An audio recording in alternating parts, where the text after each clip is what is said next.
This is Later That Same Life. The Further Adventures of Larry Fedoruk. If you'd like to help me grow this project and you enjoy the podcast, share it with a friend. Thanks. Season 2, Chapter 4, Vegas. The most common phrase associated with Las Vegas is "what happens in Vegas stays in Vegas." Never really cared for that phrase myself.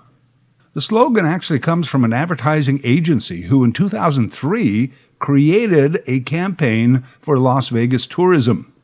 It was a very popular series of ads that showed people taking advantage of a variety of Las Vegas options and closed with the slogan, "What happens here stays here."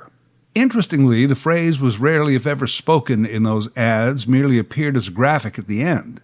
But it caught on and morphed into "what happens in Vegas stays in Vegas." The slogan was thought to have been inspired by an expression allegedly once popular among English football clubs. You know, soccer. What happens on tour stays on tour. It was a bond formed among players when they traveled to away games, so that basically while away they could act upon every impulse and not have to worry that word would get back home to the wives and girlfriends. Lovely. By 2003, Vegas wanted to get back to that connotation of Sin City. Vegas had spent a good part of the 1990s marketing itself as a family destination. I guess they wanted some of that Disneyland money. Suddenly they had roller coasters and Ferris wheels and cartoon characters. Hey kids, you don't have to wait it out in the back seat of the sweltering Buick while mom and dad are inside pissing away your future. You can play in the air-conditioned kids' fun zone. Yeah, by the 21st century, Vegas decided to become Sin City once again, a term traced back to the early 1960s, and a book by two Vegas casino executives called Las Vegas, City of Sin, which was actually part of a series of exposés about the seamy underbelly of the glittery desert town. The term Sin City was out there, although not fully embraced for many years. It really gained some positive traction in those godless 80s. The seamy underside should not come as a surprise to anyone given Las Vegas's history and connection to organized crime. A lot of people think of the birth of Las Vegas as post-World War II and Bugsy Siegel, but that was more of a rebirth. Las Vegas was actually discovered almost 200 years ago by a Mexican scout traveling the Spanish Trail from Santa Fe to California. He discovered a shortcut on the long and dusty trail. On the shortcut, an oasis of sorts. Water seeping out of rock, grassy area, vegetation. He called it the Meadows, or in Spanish, Las Vegas. Vegas, vegetation, if you want a way to remember that. Quick history, incorporated as a city in 1905. 1930 was the approval for the Boulder Dam, eventually called the Hoover Dam. Construction begins in 1931, and Vegas goes from a town of 5,000 people to a city of 25,000, just like that. Later that year, Nevada approves gambling to help the Vegas economy. By the 1940s, the U.S. military had set up in the desert nearby, highways were extended into Las Vegas, and by 1946, Bugsy Siegel saw its potential and opened the Flamingo. As I said, that's a super quick synopsis. From there, the booming 1950s, the Rat Pack, Ocean's 11, Elvis, Sin City, neon lights, and here we are. Why this story of Vegas? Well, why not? It's always fascinated me ever since I heard about it as a child from TV. Growing up on the great Canadian prairie was about as far away from Vegas as one could get. Not geographically, but culturally.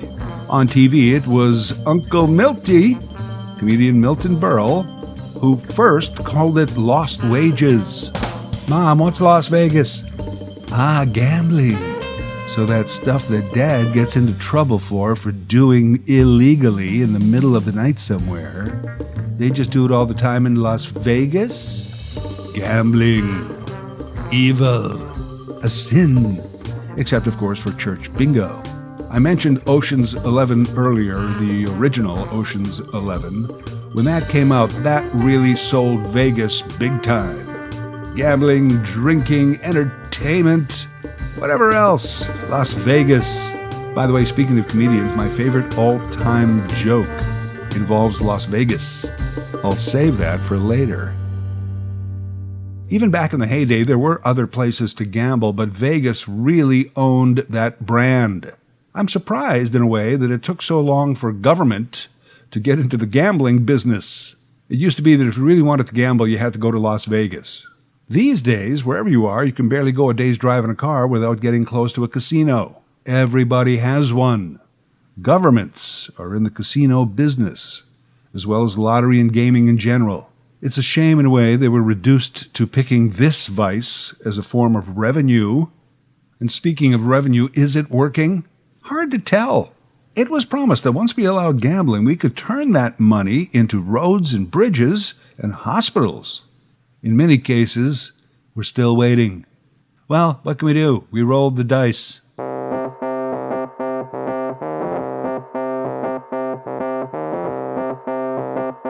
I've been to Vegas maybe a dozen times in my life. Only once have I actually flown in to Vegas. Usually I'm in Los Angeles or San Diego, and I tack on some extra time to my schedule, and I rent a car, drive the 5 hours to Sin City. I love that drive. Now, it's not the classic lonely 2-lane blacktop through the desert drive. It's a big interstate, but still, I always enjoy it. My best Vegas trip ever was bookended by LA. I was in Los Angeles on business with about 4 other people. I was in media, so we were hosted on the trip by Disney Studios and CBS. So we had private studio tours, big dinners, all very fun. As I often did, if I was on a business trip somewhere cool, and it was possible, I tacked on a few extra days vacation to the end of the trip. As others had to go back to work, I began my vacay in this cool town. Flight paid for. On this particular trip, one of my coworkers was also a really close friend, Mike. Mike had never been to Vegas. I had, and I had planned to go again after this trip. Hey, Mike, here's the deal.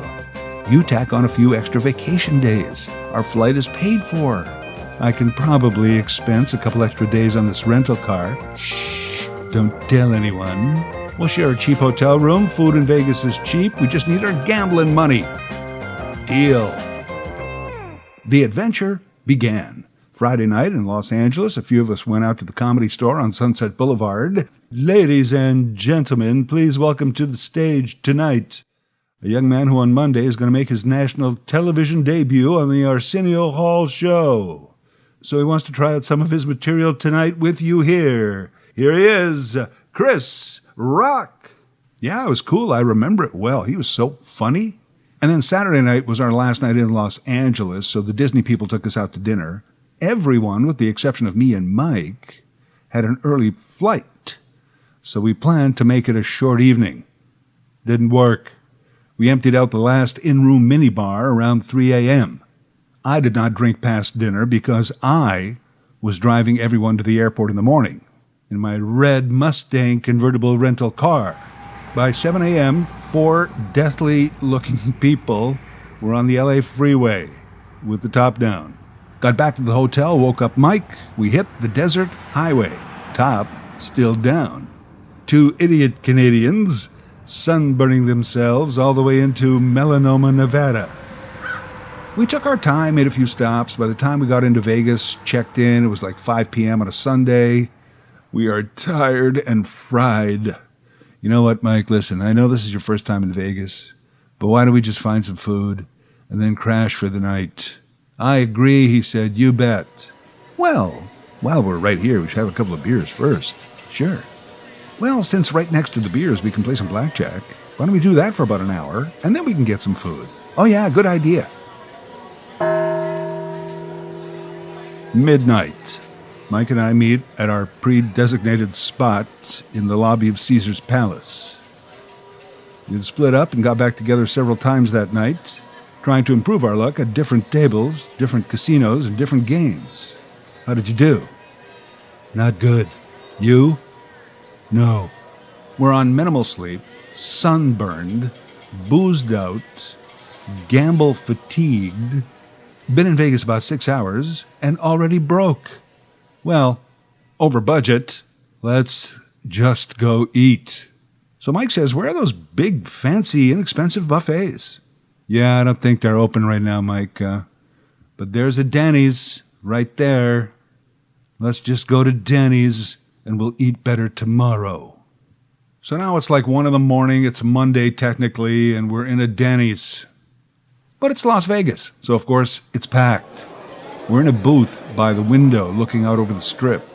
I'm facing the entrance. Mike is facing me. We'll just need a few more minutes, thank you.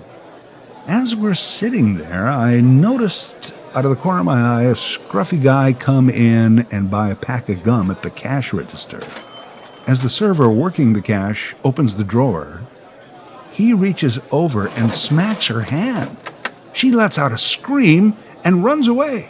Hey, Mike, check this out, man. The guy starts reaching into the drawer and taking out as much cash as quickly as he can. Mike looks and then turns back to me. The robber starts screaming. Everybody down! Everybody get down to the floor if you don't want to die! And then starts pointing a gun around the room.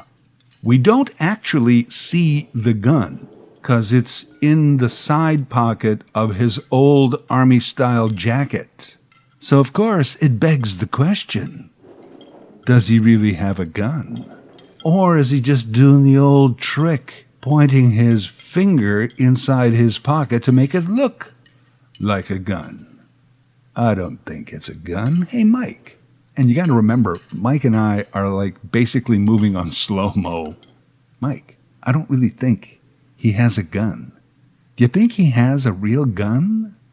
Mike takes his eyes out of the menu, and I'll never forget this image. His slow turn, 180, looked at this screaming guy for a few seconds, then his slow turn back to me.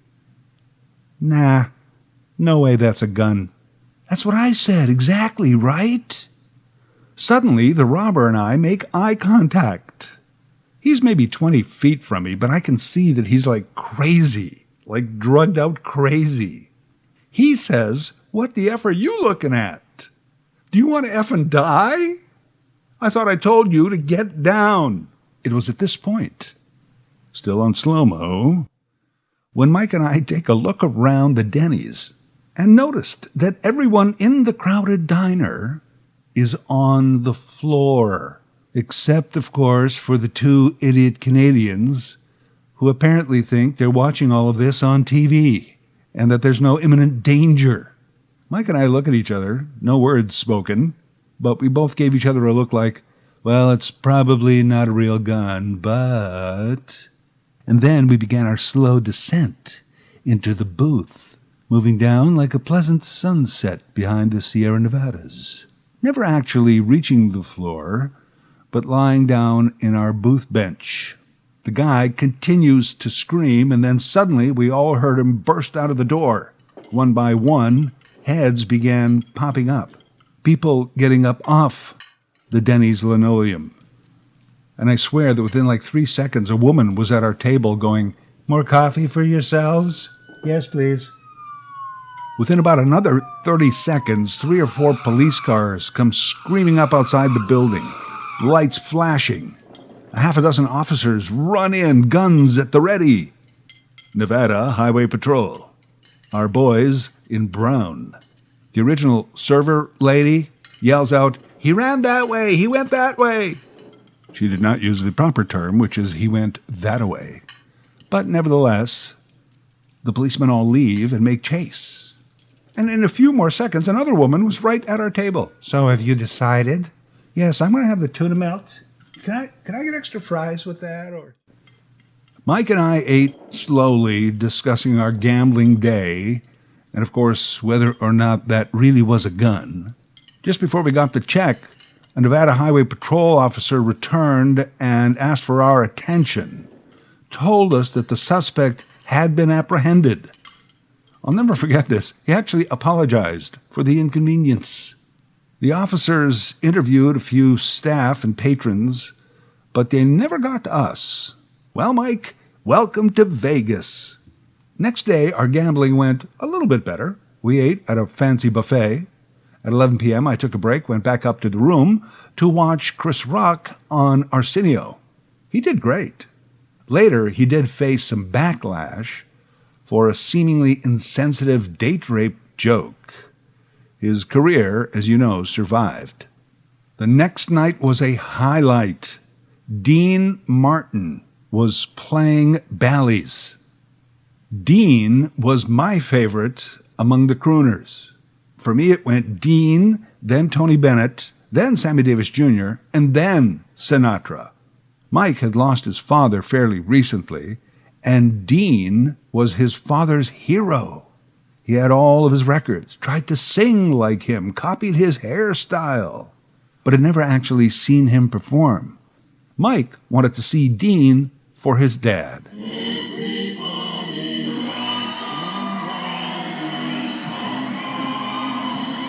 Dean was amazing. Classic Vegas. He smoked, he drank, he swore, he sang. The Gold Diggers came out.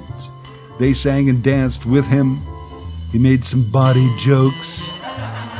Dean Martin passed away on Christmas Day, 1995. I called Mike that day. Mike and I talked about how lucky we were to have seen him in Vegas before he died. And that kind of became our little joke afterward. We saw Dean Martin before he died. Because it's something people say a lot. You know, I saw Roy Orbison before he died. I saw Tom Petty before he died. Yes, that would be the best time to see them before they died, because seeing them after they died might not be as entertaining. Our flight home was out of LAX, and really early. So the next day we hit the road, we left Las Vegas, intending to spend the evening in LA, and then hit the airport the next morning. About 30 minutes out of Vegas, traffic came to a complete halt. People actually shut off their cars, got out and walked around, started chatting. Word got back down the line. The highway had caught on fire. It's Nevada. It's super dry and hot. There are all kind of signs on the highway about not flicking cigarettes out of the window. I guess someone did. The brush caught on fire. It spread onto the highway. About an hour later, traffic started flowing slowly, and sure enough, we got to a part where we had to go very slowly past the fire trucks over a washboard, burnt-out, bumpy highway. That went for about half a mile. The highway had been on fire.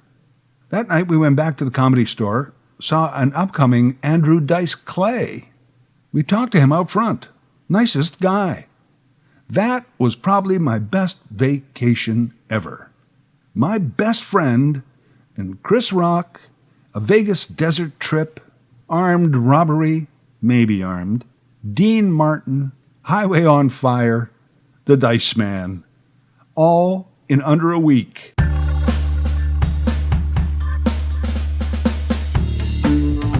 Went to Vegas a few more times after that. I actually haven't been in years. The desire to go isn't there as much. Vegas is a victim of its own growth, in my opinion. When I first started going to Vegas, you could walk out early in the morning onto the Strip and still have a sense of the deserts. You felt a kinship with Peter Lawford and Joey Bishop. And that's all gone, plus nostalgia ain't what it used to be. Part of my growing disinterest is the final realization that Vegas is a city of nothing. There's no steel mills. They don't make movies there. They're not Silicon Valley. They don't make or do anything of any consequence. Their culture is based on Fat Elvis and a Britney Spears residency. No offense, Britney. Yeah, I know tourism is considered an industry, but they barely even do that. They actually do escapism, so that if you live in a place where you actually do something or contribute to society and you find you need a break, then you go to Vegas. And what happens there stays there, even though it really doesn't, because that's just an ad slogan. I guess we need a place like that on the planet, right? Do we? I know that Vegas could only exist in America. Oh yeah, my favorite joke. Credit to my friend and hilarious comedian, the late Eric Tunney. He told me this joke once. It was his favorite, and it became mine. A guy is walking down the street in Las Vegas when another guy stops him and says, "Excuse me, buddy, you wouldn't happen to have $10 on you so that a guy could get himself a sandwich and a cup of coffee?" "Sure, pal," the guy says, "but how do I know you're not just going to take that $10 and go into the casino?" And the other guy says, "Oh no, I got gambling money."